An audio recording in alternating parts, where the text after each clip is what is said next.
Hello नमस्कार साथियों। आज हम आपके लिए लाए हैं आपके अपने चैनल अपना ग्रुप हिंदी समाधान पे आधुनिक काल। तो आज हम लोग पढ़ेंगे आधुनिक काल। आधुनिक काल का प्रारंभ संवत 1900 से चलता है, जो अब तक चलता है। तो हम देखते हैं आधुनिक काल को अनेक विद्वानों ने अलग अलग नाम दिया है। तो सबसे पहले देखते हैं आचार्य रामचंद्र शुक्ल ने आधुनिक काल को क्या कहा है। तो उन्होंने गद्य काल कहा है, मिश्र बंधु ने वर्तमान काल कहा है, बाबू गुलाब राय नवीन काल कहा है और गणपत चंद्रगुप्त रामकुमार वर्मा ने उसे आधुनिक काल कहा है। डॉक्टर श्याम सुंदर दास ने उसे नवीन विकास का काल कहा है। कहा जाता है कि आधुनिक काल का नाम सर्वप्रथम गणपत चंद्रगुप्त ने सुझाया था। आगे देखते हैं आधुनिक काल का उपविभाजन। आधुनिक काल को भी कई भागों में बांटा गया है। तो सबसे पहले आधुनिक काल को भारतेंद्र युग के नाम से जाना जाता है, जिसे पुनर्जागरण काल भी कहा जाता है। इसे अनेक विद्वानों ने अपने हिसाब से कोई 1850 से 1900 माना है, तो कोई 1857 से 1900 माना है, किसी ने 1868 से 1900 माना है।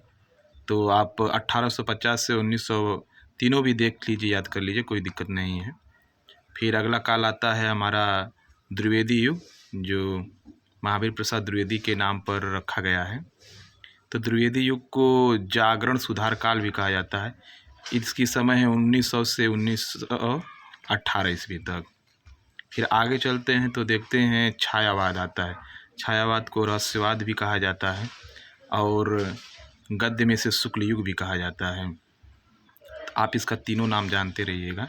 सन 1918 से 1936, कुछ भी 1920 से 1938 भी मानते हैं। छायावाद के बाद आता है छायावादोत्तर। तो छायावादोत्तर का मतलब छायावाद के बाद का समय। तो छायावाद के बाद का समय है प्रगतिवाद, जो 1936-1943 चलता है। फिर इसके बाद आता है प्रयोगवाद। प्रयोगवाद 1943 से 1953 तक चलता है। फिर उसके बाद नई कविता आती है, नवलेखन काल आता है, समकालीन कविता आती है। तो यह काल 1954 से प्रारंभ होता है और अब तक चल रहा है। तो उसके अलग अलग नाम हैं। आगे देखते हैं तो शुक्ल जी ने आधुनिक काल को 2 प्रकरणों में बांटा है, फिर उन प्रकरणों को 3 उत्थानों में बांटा है। तो सबसे ज़्यादा यही प्रश्न बनता है कि कौन सा उत्थान कब से प्रारंभ होता है। तो देखिए, प्रथम उत्थान संवत में देखेंगे तो 1925 से 1950 तक चलता है और उसे सन में देखेंगे तो 1868 से 1893 तक चलता है। द्वितीय उत्थान की बात करते हैं तो संवत 1950 से 1975 चलता है। सन में बात करते हैं तो 1893 से 1918 ईस्वी तक चलता है। तृतीय उत्थान की बात करते हैं तो संवत 1975 से अब तक चलता है। सन में बात करते हैं तो 1918 से अब तक चलता है। तो आप संवत और सन दोनों में याद रखिएगा, क्योंकि संवत में से 57 घटा देंगे तो सन आ जाएगा और 57 सन में जोड़ देंगे तो संवत बन जाएगा। यहाँ देखते हैं विद्वानों ने भारतीय युग की कालावधि अपने हिसाब से माना है, तो आप इसे देख सकते हैं। यह टीजीटी के लिए इम्पॉर्टेंट है, नेट के लिए इम्पॉर्टेंट है, पुलिस और इसके परीक्षा के लिए बहुत नए, आप देख सकते हैं। अब हम आ जाते हैं भारतेंद्र युग। तो देखिए, भारतेंद्र युग 1850 से 1900, यही पुलिस में कई बार पूछा गया है। तो आप इसको 1850 से 1900 के बीच की जो कालावधि है वह भारतेंद्र युग के नाम से जानी जाती है। तो यह हम देखें, यहाँ भारतेंद्र जी के युग के जितने भी कवि हैं उनका सूत्र है, उनके कवि हैं, तो आप देख सकते हैं इसको।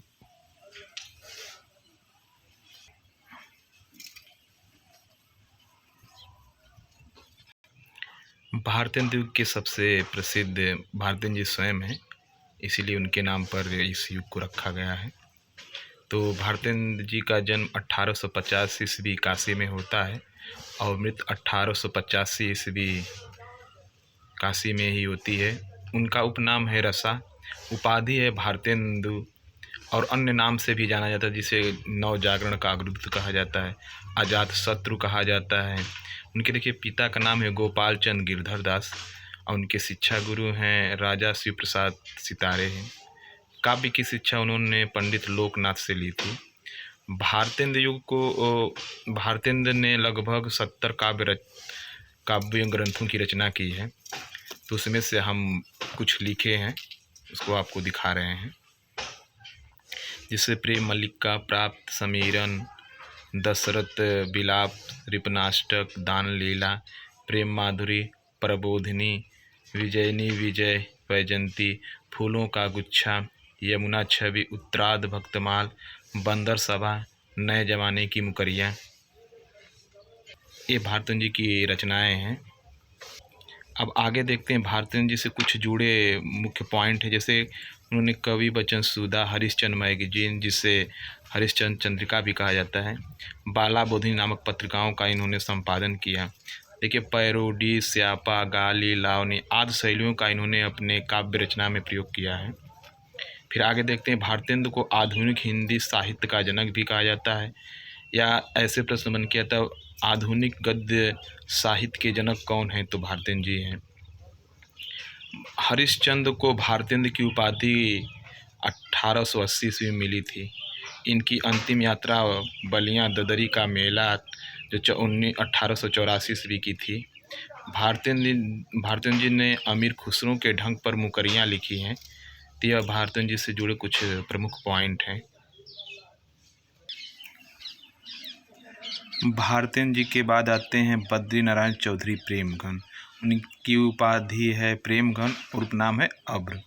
इनकी रचनाएं देखते हैं, जीर्ण जनपद, जिसे दुर्दशा दत्तापुर भी कहा जाता है, वर्षा बिंदु, आनंद अरुणोदय, हार्दिक हर्षादर्श, मयंक महिमा,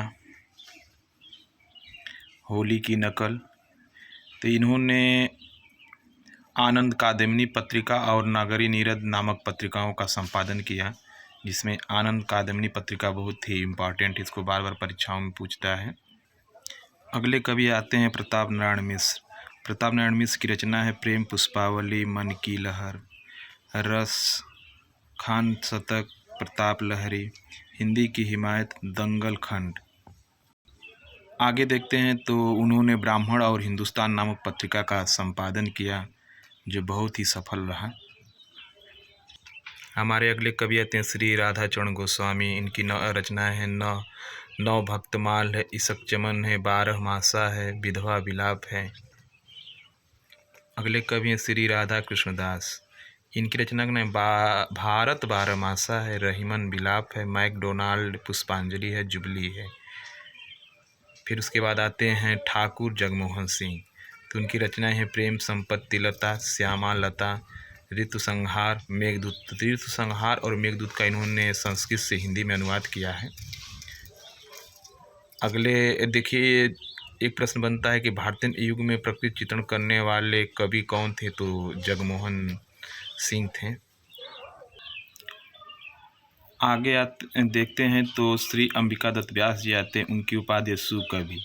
उनकी रचना में पावस, पचासा, सुकवि, सतसई है, बिहारी बिहार है, कंसवद है। बिहारी बिहार जो रचना है, बिहारी लाल की रचनाओं का इन्होंने कुंडलिया में अनुवाद किया है। फिर आगे देखते हैं तो भारतेंद्र युग की जो प्रमुख इम्पॉर्टेंट पत्रिकाएं हैं उसको देख लेते हैं। तो कवि वचन सुधा भारतेंद्र हरिश्चंद्र ने किया था इसका, जो काशी से। हरिश्चंद्र मैगजीन, इसके भी भारतेंद्र हरिश्चंद्र हैं। हिंदी प्रदीप पंडित बालकृष्ण भट्ट हैं। आनंद कादम्बिनी बद्री नारायण चौधरी प्रेमघन की है। ब्राह्मण और हिंदुस्तान प्रताप नारायण मिश्र की है। बाला बोधनी भारतेंद्र हरिश्चंद्र की है, जिन्होंने यह बाला बोधनी महिलाओं के लिए पत्रिका निकाले थे, इसमें महिलाओं की पुस्तकें छपती थी।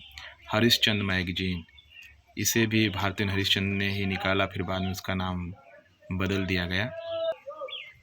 भारतेंद्र युग की काव्य प्रवृत्तियाँ, ये देखिए इम्पॉर्टेंट है कि भारतेंद्र युग की काव्यों की प्रवृत्तियाँ क्या थी, क्या देखकर वो लोग कविताएं करते थे। तो नव जागरण उसमें जागा, देशभक्ति, राष्ट्रीयता जागी, समाज सुधार था, राजभक्ति थी, समस्या पूर्ति थी, सिंगारिकता थी, भारतीय संस्कृति के गौरव का गान था, अंग्रेजी शिक्षा का विरोध था, राष्ट्रीय की भावना का विकास था, काव्य की भाषा ब्रज और गद्य की भाषा खड़ी बोली थी। हास्य व्यंग्यात्मक शैली में रूढ़ियों एवं अंधविश्वासों पर प्रहार लोग करते थे। तो उनकी की सबसे इम्पोर्टेंट है तो समस्या पूर्ति थी। भारतेंद्र युग से कुछ विशेष बातें हैं। देखिए, भारतेंद्र मंडल में सभी कवि और लेखक क्या थे, तो पत्रकार थे। इस मंडल के सबसे वरिष्ठ यानी उम्र में देखा जाए तो बालकृष्ण सबसे बड़े थे। इस मंडल के अंतिम सदस्य बाल मुकुंद गुप्त थे, जो भारतेंद्र और द्विवेदी युग को एक के बीच में जोड़ने की कड़ी थी। भारतेंद्र युग के नाम पर ही भारतेंद्र युग पड़ा है। भारतेंद्र युग को पुनर्जागरण काल कहा जाता है। इन्हें डॉक्टर नागेंद्र ने यह संज्ञा दी है। हिंदी गद्य का सर्वप्रथम युग भारतेंद्र युग से ही शुरू होता है। एक कथन आता, निज भाषा उन्नत है, सब उन्नत को मूल। यह कथन भारतेंद्र हरिश्चंद्र ने कहा, क्योंकि उन्होंने कहा अपने ही भाषा में अपनी उन्नत की जा सकती है, इसलिए यह बात उन्होंने कही। तो मुझे विश्वास है कि आपको हमारी वीडियो अच्छी लगेगी तो लाइक करिएगा, शेयर करिएगा, कमेंट करिएगा। कमेंट ज़रूर करिएगा, कुछ करिए ना करिए। और वीडियो को देखने से पहले थोड़ा सा अपनी क्वालिटी बढ़ा कर देखिएगा तो साफ दिखाई देगा। उस तरह शायद अच्छे दिखाई नहीं देता है। तो बस हम इसलिए वीडियो बनाते हैं कि आपको छोटे छोटे पार्ट में हर युग की कुछ प्रमुख विशेषताएं, प्रमुख कवियों की पता चले। तो हम इस वीडियो को यहीं पर रोकते हैं। नमस्कार, धन्यवाद, जय हिंद।